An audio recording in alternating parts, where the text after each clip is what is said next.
예, 전해드린 대로 이재명 대표가 경기지사 시절에 대북 사업을 직접 챙긴 것으로 확인이 됐다고 합니다. 네, 관련 내용 최진녕 변호사, 장윤미 변호사와 함께 자세히 짚어보도록 하겠습니다. 안녕하세요. 네, 안녕하십니까. 자, 우리 보도를 보면 어쨌든 이재명 당시 경기도지사가 대북 사업에 대해서 그리고 이화영 부지사의 출장권에 대해서 이런 것들에 대해서 최종 결재를 했으니까 이 모든 걸 알고 있었다. 자, 이렇게 봐도 되는 건가요? 그럴 가능성이 현재로서는 굉장히 높다라고 얘기할 수 있을 것 같습니다. 아시다시피 뭐 서울시건 경기도건 보면은 시장이 있고 보통 이제 행정부지사 또 그리고 정무부지사 내지 경제부지사를 둡니다. 예. 그런데 경기지사에서 유일하게 평화부지사라는 것을 처음 신설한 것이 2018년 7월 그 이재명 경기지사로 취임하면서 처음으로 평화부지사를 했던 겁니다. 네. 그 맥락은 뭐냐면은 2018년 4월 달에 판문점 남북 공동선언이 있었고 그렇게 되니까 남북 협력이 이렇게 활발해지는 과정에서 본인도 대선 주자급에 대한 비전을 가지고 처음으로 이거를 평화부지사를 선임했는 것 같습니다. 그리고 그 시점이 2018년 7월인데 그러면서 이제 그 내부에 남북 교류 협력 기금을 한 200억 이상 만들고 결국 그런 이후에 이제 2019년 5월 달 정도에는 북한에 이재명 지사로서의 친서 본인이 직접 했는 서면을 보냈고 나아가서 그해 11월 전후에 가지고는 방문 초청을 해달라라고 하는 공문을 보냈다는 거 아닙니까? 예. 친서는 누가 작성했죠?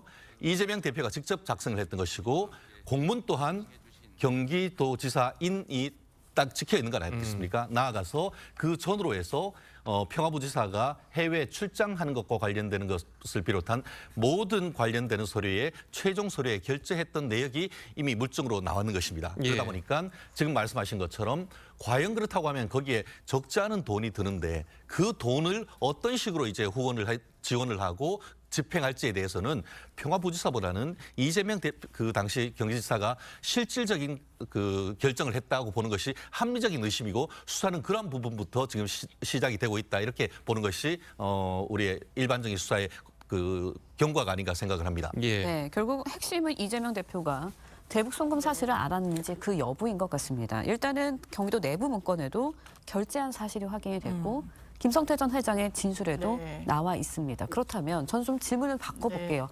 이재명 대표가 이 대북 송금 사실을 몰랐을 가능성도 있다고 볼 수 있나요? 지금 해당 리포트를 보더라도요. 경기도는 북한과의 접견 지역입니다. 당연히 평화부지사직을 신설하면서 대북과 관련해서 같이 할 수 있는 사업 등을 모색했습니다. 그것과 관련해서 당시 지사가 결재한 건 너무나 당연한 거고요. 그렇다면 변론으로 이렇게 불법적으로 북한으로 흘러들어갔다는 김성태가 줬다는 800만 불과 관련해서 과연 이재명 당시 지사가 알았을 것인가가 사실상 관건일 텐데요. 네. 원래 쌍방울의 대북 송금 이 의혹은 본인들 기업의 이익을 위해서 이 돈을 준 거 아니냐가 검찰 수사의 시작이었습니다. 어떤 이야기냐면 북한으로부터 희토류 광물권을 독점으로 취득하겠다는 MOU를 체결하면서 상당히 관련 주가가 뜹니다. 기업으로서는 호재였던 거죠. 그 대가로 북한에 돈을 준 거 아니냐라는 의혹을 좀 짚어봐야 될 필요가 있고요.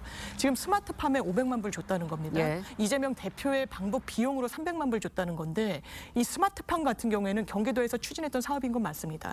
다만 현금 지급이 법률상 되지 않습니다. 유엔 제재 등이 있기 때문에 현금으로 주는 게 어려우니 이거 현물로 주는 방식으로 사업성을 다시 검토합니다. 그런데 별도로 김성태가 500만 불, 50억입니다. 이 돈을 줬다라고 본인 주장하고 있는데 이걸 준 건 맞는지 그렇다면 이화영은 알았는지 더 넘어가서 이재명 대표는 알았는지 네. 이 부분을 짚어야 되는 부분이 있고요. 300만 불, 30억입니다. 벤츠를 끌어야 된다. 이재명 정도가 오면은 헬기도 띄워야 된다라고 해서 줬다는 거예요. 김성태의 진술에 따르면. 실제로 방북은 이루어지지 않았습니다. 검찰이 수사에서 밝혀져야 될 부분이 상당히 좀 많이 남아있는 것 같습니다. 예, 만에 하나 네. 변호사님 말씀대로 이재명 대표 선에서 이제 몰랐을 경우 그렇다면 그것을 이화영 부지사는 알았을 가능성이 매우 큰데 네. 그렇다면 이화영 부지사 선에서 그런 몇백만 달러가 왔다 갔다 하는 사실을 본인 선에서 마무리할 수가 있습니까?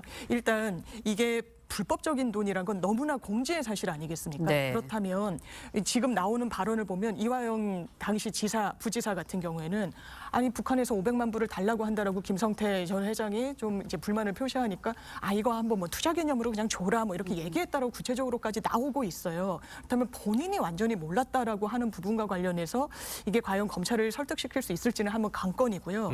그리고 평화 부지사였지만 이게 불법적인 돈입니다. 공식적인 라인으로 결제를 했을 리는 없고요. 그거를 그렇다면 보고했느냐가 사실 관건일 텐데 일단은 이화영 전 부지사 같은 경우에는 본인은 뭐 통화 연결해 준 적도 전혀 없고 사실상 이런 부분과 관련해서는 허위 날조다라고 굉장히 강경하게 이야기를 하고 있어서 이 부분부터 짚어봐야 될 것 같습니다. 그래도 이제 언론에 이제 나오는 이야기 그리고 이제 김성태 전 회장이 검찰에 진술한 이야기를 들어보면 지금 그 중국에서 그 북한 관계자들과 이화영 경기부지사를 비롯해서 이제 경기도 관련자들이 그 설명회를 갔었는데 북한에서 경기도 사람들은 들어오지 못하겠다는 것 아닙니까? 그 돈도 제대로 못 보내면서 어딜 들어오려고 하느냐 이런 취지로 이야기를 하면서 못 들어오겠다고 하는 게 이제 언론 보도를 통해서 드러났는데 자 그렇다면 적어도 이화영 부지사는 그 사실에 대해서 잘 알고 있었을 것이다. 그리고 그 이후 이어진 술자리에서도 이재명 지사와의 통화를 연결하면서 이 부분에 대해서 설명을 했을 것이다라는 게 이제 언론 보도나 이제 김 전 회장의 진술을 통해서 네. 나오고 있는데 자 이게 그렇다면 경기도의 말대로 몰랐다라고 단순히 할 수 있는 것인지 자 그게 좀 궁금합니다. 그렇습니다. 행정에서의 핵심은 뭐죠? 내부적에서 보고이죠. 예. 그렇다고 하면은 지금 말씀하신 것처럼 본인이 이제 그 이재명 대표가 경기지사로 취임을 하고 가장 핵심적인 사업 중에 하나로서 지금 대북 교류 사업을 진행하고 있었는데 그런데 그 사업이 지금 교착 상태에 빠진 그런 상태이고 예. 북한에서는 관련된 약속을 했던 스마트팜 사업 관련되는 50억 원을 달라라고 하는 상황에서 그러면 이화영 대표로서는 어떤 식으로든 그 상황에 대한 그 보고와 함께 대책을 얘기했을 가능성이 매우 높죠. 그 부분에 대해서 지금 그 답을 주는 것이 지금 김성태 지금 쌍방울 전 회장 네. 아니겠습니까? 그 반면에 지금 그 이화영 평화 전 부지사나 이재명 대표 같은 경우는 그걸 부인하고 있지만 예. 실질적으로 지금 그 전화도 한 적이 없다라고 예. 하고 있다고 하지 않습니까? 그런데 통화 내역이 있을 거 아니겠습니까? 지금 그 검찰 같은 경우에는 단순히 진술만 있을 것 같지만 이미 통신 내역이나 이런 부분에 대한 조사가 다 네. 마쳤을 것 같습니다. 그렇기 때문에 지금 김성태 그 전 회장이 몇 월 며칠 몇 시쯤 만났고 그 당시에 전화를 했다라고 하면은 반드시 지금 그 검찰 같은 경우에는 통신 내역을 조회를 해서 그 전후로 해서 지금 실질적으로는 국제 전화나 이루어진 이 사실을 확인하면은 그 자체가 그 김성태 그 쌍방울 회장의 진술을 뒷받침하는 보강 증거가 될 수 있습니다. 그렇기 때문에 그와 같은 물적 증거를 얼마나 더 검찰이 확보하고 있느냐 이 부분이 누구의 말이 맞는지를 밝힐 수 있는 관건이 될 것 같습니다. 예. 네, 김성태 전 회장은 이제 북한에 300만 달러를 전달하고 수령증을 받았다라고 이야기를 하고 있습니다. 그렇다면 이게 결국은 돈을 주고 영수증 같은 걸 받았다는 건데 확실한 물증이 네. 되지 않을까라는 생각도 물증이라고 들어요. 봐야죠. 돈이 건너갔다는 거의 직접 증거입니다. 왜냐하면 그 수령증에는 북한 송명철 부실장 이름까지 적혀 있다는 그러니까요. 거예요. 그걸 위조했다라고 보기 물론 이제 진위 여부는 북한에 있는 사람이기 때문에 좀 네. 어렵더라도 이게 자체가 가짜라고 보기 어렵다면 300만 불은 건너갔는데 그렇다면 이게 대북 방문 비용을 대신 지급한 것인가가 사실 수사의 관건 아니겠습니까? 그렇다면 이 김성태가 처음 한국에 입국했을 때 대북 송금 사실은 인정했어요. 그러면서 무슨 얘기를 했냐?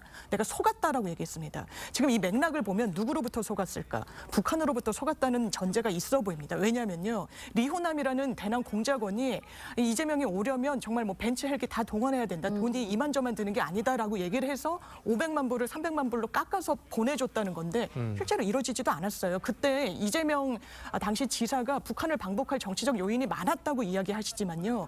그때 2019년 상황이 어떤 상황이었냐. 공직선거법 위반으로 항소심에서 이 당선 무효형이 선고됐습니다. 9월 달에. 그러면서 본인의 정치적 미래를 장담하기 어려운 상황이었어요. 대선을 꿈꿀 수 사실 없는 그런 상황이었습니다. 그렇기 때문에 방북을 이렇게 무리하면서까지 추진했을 것인가. 이게 아니면 김성태가 정말 북한의 어떤 대남 공작원들로부터 속아서 간 것인가. 이거 사실 검찰이 규명해야 되는 부분입니다. 예, 알겠습니다. 자, 오늘 두 분 변호사님 말씀 여기까지 듣겠습니다. 잘 들었습니다. 네, 감사합니다. 고맙습니다. 감사합니다.